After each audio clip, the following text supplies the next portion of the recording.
So are a lot of companies starting to reshore, and does that make sense? Let's turn to this week's board of directors.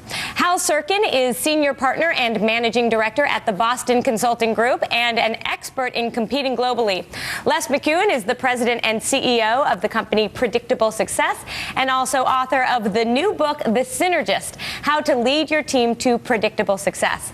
And marketing guru Jeffrey Hayzlett is the head of the Hayzlett Group, a business consulting company, and he is author of the new book, Running the Gauntlet. It's essential business lessons to lead, drive change, and grow profits. Great to see all of you. It's good to be here. So Hal, do you find a lot of companies reshoring? Do you find that you are giving that advice to a lot of companies you work with? Well, the world has changed pretty rapidly. Wages have risen in China by 20 to 30% a year for a while, and companies are beginning to realize that the advantages of going to China, particularly on products that don't have a large labor content, are going down.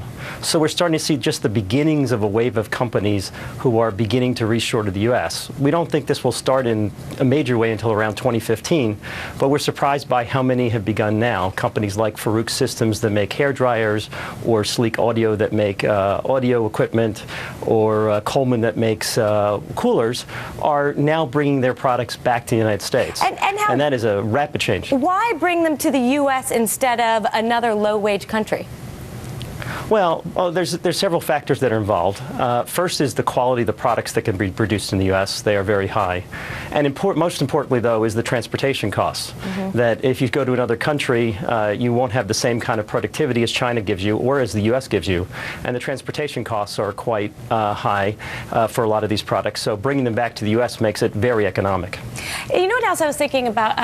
They said, and we talked about in the piece, how now there's a 2-week turnaround versus, I forget what it was, 6 weeks. And with fads coming and going so quickly, and the internet, and you're able to see something and like it, it seems like that's really important. Absolutely. I mean, if it takes 2 or 3 weeks just to ship it across the ocean, you got to think about that. You might miss it, that window that you need to have. So a lot of companies, especially the bigger companies, are looking at right sourcing the products in the region. So if you're in the region, so if you're in North America, you have some ability to ship it around North America. If you're in Europe, build your products there and ship them around Europe, or vice versa in other parts of the world. Makes a lot more sense. Yeah, we just did another piece a couple of weeks ago, too, on a factory. They used to produce stuff overseas. Now they produce it here. And she was saying personally, frankly, it's a lot easier because she's not traveling back and forth anymore. Sure, and I think there's also an imperative to want to do something just to help the local economy as well. So I think people's minds are shifting, at least to be open to the possibility. But, you know, somebody once said the plural of anecdote is not data, and I'm not 100% convinced that just yet we're seeing anything more than 1 or 2 great stories like this. I mean, for them, for the candle company, it was obviously the right thing to do. My concern would be that just by giving something a name like resourcing, that doesn't mean to say that we've got a trend here yet. I think the jury's still out.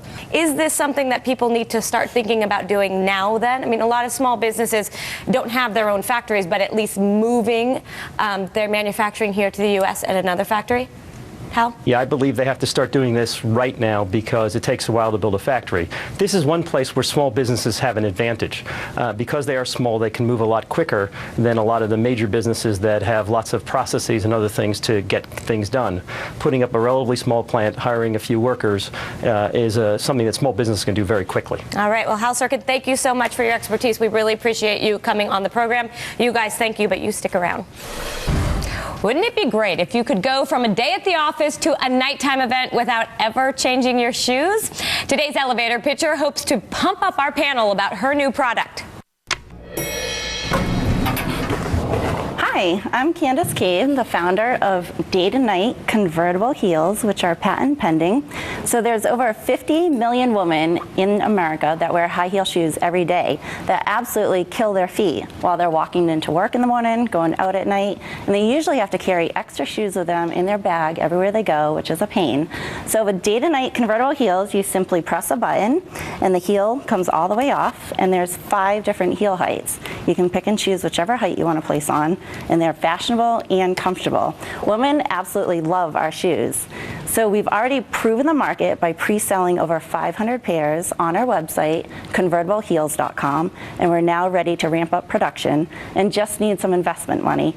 Day to Night Convertible Heels is looking for $250,000 for a 25% equity, which will provide a 10x return within 5 years.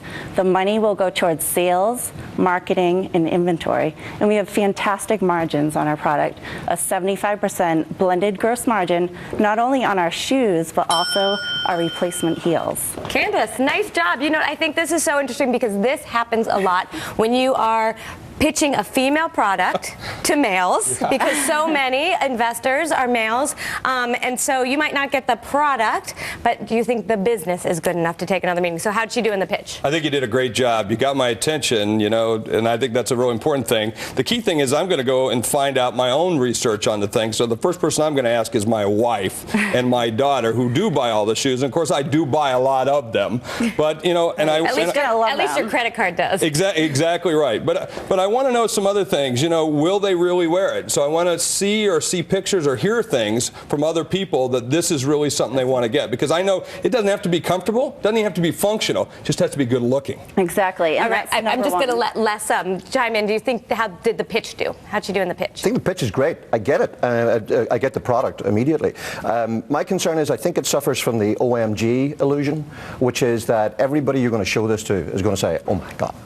And that doesn't mean that this is a good business. This is a good product. I'm not 100% convinced it's a good business. What I'd like to see you do is think about licensing this, making sure you tie up the intellectual property, and surf the infomercials for 2 or 3 nights, and maybe find 1 or 2 other people who have got an infrastructure already behind them who want more product to put in their existing marketing, rather than going into very, very expensive marketing for just one product. Right. We're talking with 3 of the top producers for women's high heel shoes who are very interested in partnering or doing a potential licensing deal with That's the stuff you got to get in the pitch, because I want to hear about distribution and scale. Because if I'm going to give you $250,000, which hey I might do, and I want to see the 10% or 10 times earnings on that, I want it even faster. But I really want to know that by you've got the key contacts, or you've met them, or they're somewhat interested in the product. All right. Well, congratulations with the product and selling so many already, and your contacts. Good luck with everything as I teeter on my high heels. Right?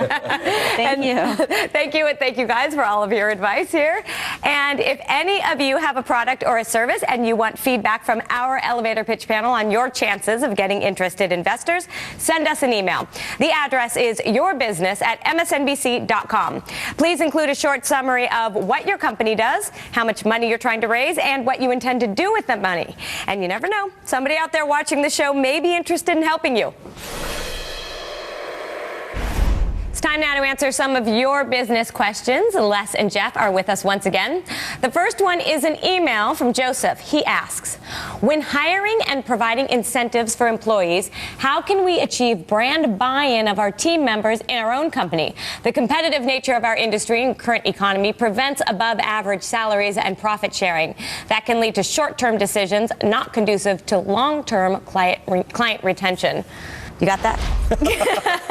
The first thing I would advise Joseph to do if he wants to get, employee engagement is to speak plain English. You've got to be somebody that people want to work with, and this sounds like it's straight out of some MBA textbook. So first of all, talk English. The second thing is, it's not at all difficult to overpay people as long as you find a metric that gives you a return on investment. So when I had the Pizza Hut restaurant, we had 700% turnover of busboys, but we found 2 metrics that allowed us to pay them more. If they could clean and turn the tables faster, that would give us more money. And if they could upsell people to desserts or something else and increase the check value, we could pay them more. So we were able to pay them 150% of what the market rate was, which kept them longer. But we got twice as much from them in terms of average check value. So find a metric that justifies paying them more. In the interview process, be honest about what your company does and sort of the warts around your company or around this job, so people know what they're getting into. And be transparent. Communicate as one of the key things with the employees. Tell them exactly what's on the line for you and what's on for them. Show them if they do this and you get to this level, then you can provide those kinds of benefits or incentives if it's important. A lot of times you find employees aren't really motivated by the money. They're motivated by feeling really good about what they're doing and providing a great income for their family. So, it really is about being more transparent to your employees. Okay, moving on to the next one. It is a question from Larry, who wrote, I have a sales script pitch writing business with clients all over the world. Is there a way I can find an agent like Performance Hab who can book sales script writing work and then take care of the business end of things so I can do what I like best, writing scripts? How does he find someone like this? The interwebs are a good place to start. I've never heard of someone with that skill set, but my thought is that a really good intern or entry-level employee should be able to do this work pretty readily. I mean, the information is all transparently available. It's not like the old days of publishing when you needed an agent to unlock the secret doors. I would get a really bright intern and let them work for 2 or 3 months on it. But he's the owner of the company. Don't forget, you've got to drive sales. In the end, you're the one that's responsible for your success of your company. And I'm a little worried when I hear someone say, well, I just want to do this piece. I don't want to do the other stuff. Trust me, no matter who you are, where you are, you're always got to be selling your business, especially when you're the owner. But a great way to go out and look is through social media. As you said, get out there and link in with others. Use LinkedIn, use Twitter, use Facebook, and start finding those people. And pretty soon you'll build up a great network of people. And it's really about networking. And I think if you can be pretty specific about what you're looking for and send it out to all of your friends, contacts, etc., you'll find someone, because this is something you're not going to find someone in this industry because the industry doesn't really exist in that way, but you may find someone with those skills. And it's going to take time. So you got to be ready for that. Right. Okay. Well, great. Thank you guys so much for all this advice. Very, very helpful. And if any of you out there have